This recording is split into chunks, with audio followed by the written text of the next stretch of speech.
Charles, já vi vários comentários seus, provocações suas, falando sobre a atividade de taxar os super ricos, né. Muito se fala no Brasil de imposto sobre grandes fortunas, mas com a reforma tributária, né, como ela está posta hoje, e o que seria, na sua visão, taxar os super ricos, né? Teria um valor?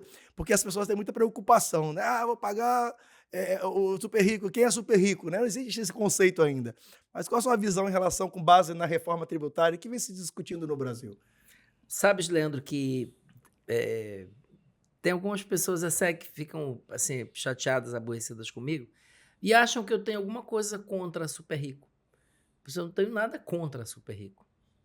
Eu acho assim uma inutilidade para uma sociedade que se pretende democrática, solidária, com menos desigualdade. Muito bem. Custa muito caro cada super rico. É preciso ter muito pobre para sustentar um super rico. Isso é a primeira coisa. O Geraldo disse há pouco sobre duas coisas que são certas, né? A morte e o pagamento de impostos.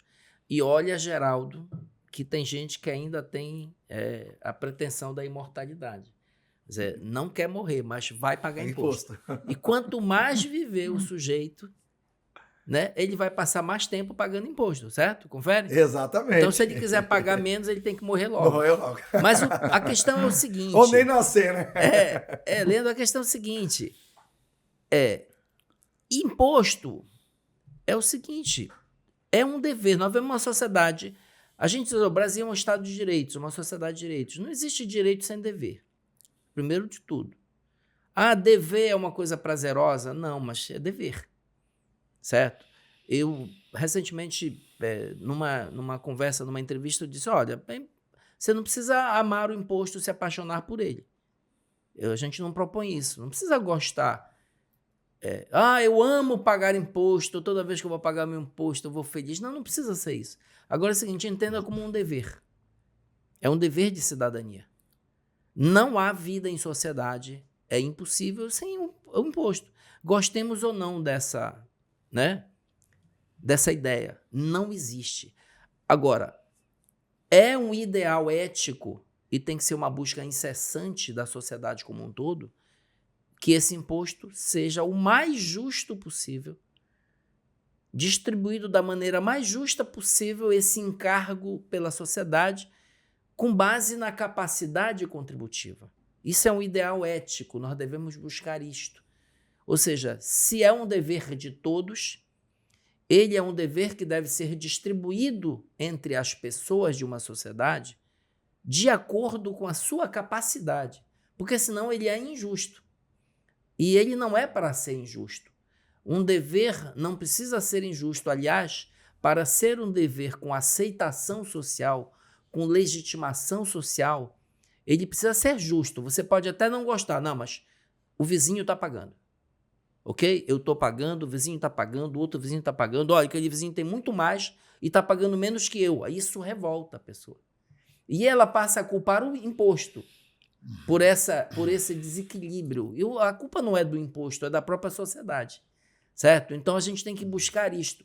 Tributar os super ricos, isso deveria ser uma bandeira, inclusive dos super ricos, que tem um mínimo de amor pela sociedade, que lhe deu essa fortuna.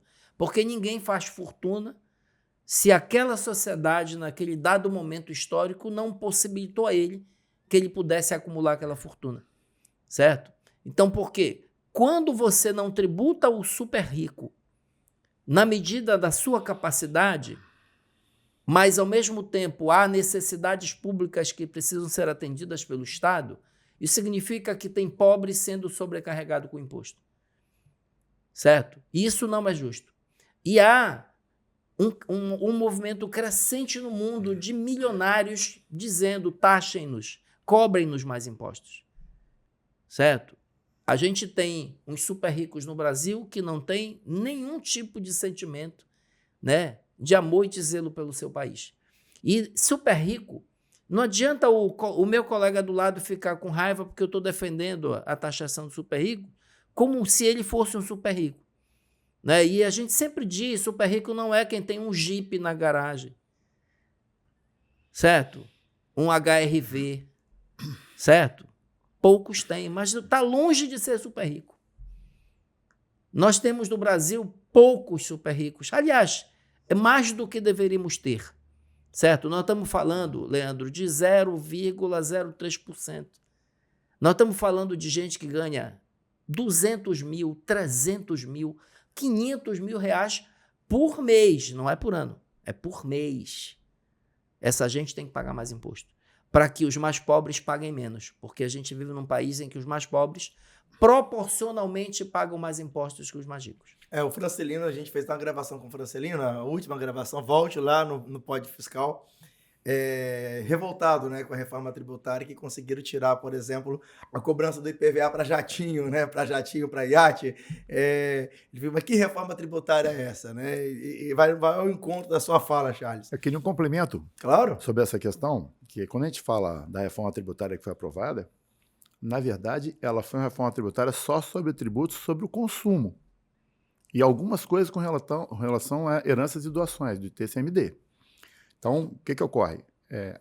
Aparentemente se faz uma reforma tributária geral, mas não, a renda, que é o que o Charles relatou, ela não foi tocada ainda, porque quem deriva o poder político é o poder econômico. E há uma retração muito grande a justamente elevar a carga tributária nesses setores. Um trabalho que foi feito na época que o Charles era até presidente da Senafisco, evidenciou que o grupo da população que recebe de 1 a 3 salários mínimos era taxado em quase 50% da renda de tributos. Enquanto pessoas que tinham renda superior a 300 mil por mês, era na faixa de 6%. Então, quando você fala em princípio da igualdade, né, o que é o princípio da igualdade? É tratar desigualmente os desiguais na medida de suas desigualdades. Essa que é o verdadeiro princípio da igualdade. E não a razoabilidade numa pessoa ser consumida 50% de sua renda. E a defesa da Fenafisco e dos sindicatos filiados era exatamente no seguinte sentido. Os países da OCDE têm uma carga tributária sobre o consumo muito menor do que o Brasil. E essa reforma que está aí não atingiu isso.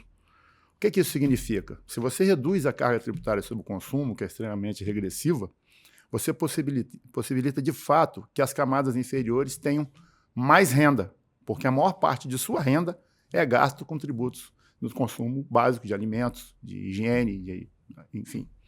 Então, essa é a questão da reforma tributária, que foi a reforma possível de ser aprovada, nessa discussão toda que houve, quase 40 anos, mas algumas críticas devem ser feitas porque ela mantém um problema de tributação muito elevado sobre o consumo, e isso é ruim para o país, é ruim para o desenvolvimento do país. Então, a questão de aperfeiçoamento deve passar nessa linha aí.